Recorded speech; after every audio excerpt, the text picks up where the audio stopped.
kwa sababu sisi hatukuipeleka Chadema mahakamani kwenda kuihukumu katika misingi ya kuiua Chadema, lakini katika misingi ya kuijenga na kuimarisha Chadema, tuwe na Chadema ambayo itatenda haki katika pande zote mbili za Jamhuri ya Muungano. Na nikajitambulisha kwenu, mimi ni makamu mwenyekiti mstaafu wa Chadema kwa upande wa Zanzibar.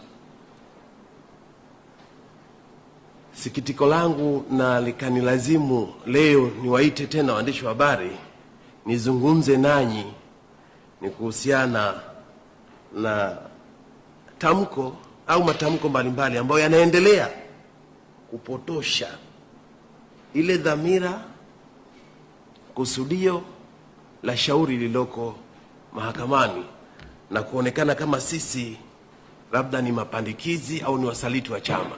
Nilizungumza kwa msisitizo kwamba haya ambayo tumeyadai sio mambo ya kuzua, sio mambo ya uongo, ni mambo halisi ambayo tumeyapitia kwenye vikao vya kamati maalum Zanzibar, tukapeleka kama maombi kwenye chama, tukapeleka kama mapendekezo kwenye chama.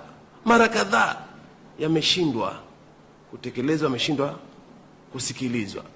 Sasa sehemu nyingine, kwa sababu kipindi hicho tulikuwa ndani ya uongozi, tumetoka ndani ya uongozi, bado tunadai, bado tunapigania haki na uwiano wa mambo mbalimbali kwa Zanzibar. Labda leo kwa sababu ya haya yanayojitokeza na yanayoendelea kupoteza umma juu ya dai au juu ya madai ya msingi ambayo yamejitokeza, nitoe kidogo ufafanuzi. Sisi tuna shauri ambalo liko mahakamani, na sitaki niseme sana kwa sababu shauri letu bado liko mahakamani, na nilisisitiza si kuwa mahakamani tu, bado mtoto Chadema tunampenda, hatutaki tumvue nguo. Lakini katika madai ambayo tumepeleka mahakamani, moja ni kuhusiana na mgao wa rasilimali za chama na mali za chama. Kwa mfano Chadema tuna ruzuku inayoingia ndani ya chama kwenye mwaka 2015, 2020 mpaka 25. Kwa Zanzibar mwaka 2020-2025 Chadema tulikuwa tunapokea ruzuku kama chama kiasi ya shilingi milioni 117. Wastani inaweza kupungua kidogo, inaweza kuzidi. Zanzibar tunapata hela ya kuendeshea chama shilingi milioni 2. Shilingi milioni 2. Leo tumeyadai haya kwenye kamati maalum.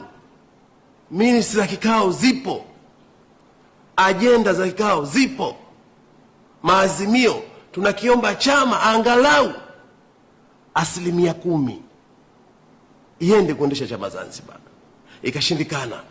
Tukaomba angalau 5%, imeshindikana. Na sasa hivi wakati huo tulikuwa tunapokea milioni 117. Mwaka 2015 kwenda 2020 tulikuwa tunapokea zaidi ya milioni 300 na kitu. Na mgao unaokuja Zanzibar kukiendesha chama ni shilingi milioni 2. Sasa leo naye tumeyadai ndani ya vikao halali vya chama, bado hayakusikizwa, hayakutekelezwa. Na ndio maana tukaamua sasa tutafute njia nyingine muafaka ambayo bado itakinusuru chama. Tungependa tukasema twende kwa msajili wa vyama. Ni vitu ambavyo vinaweza kufuta chama.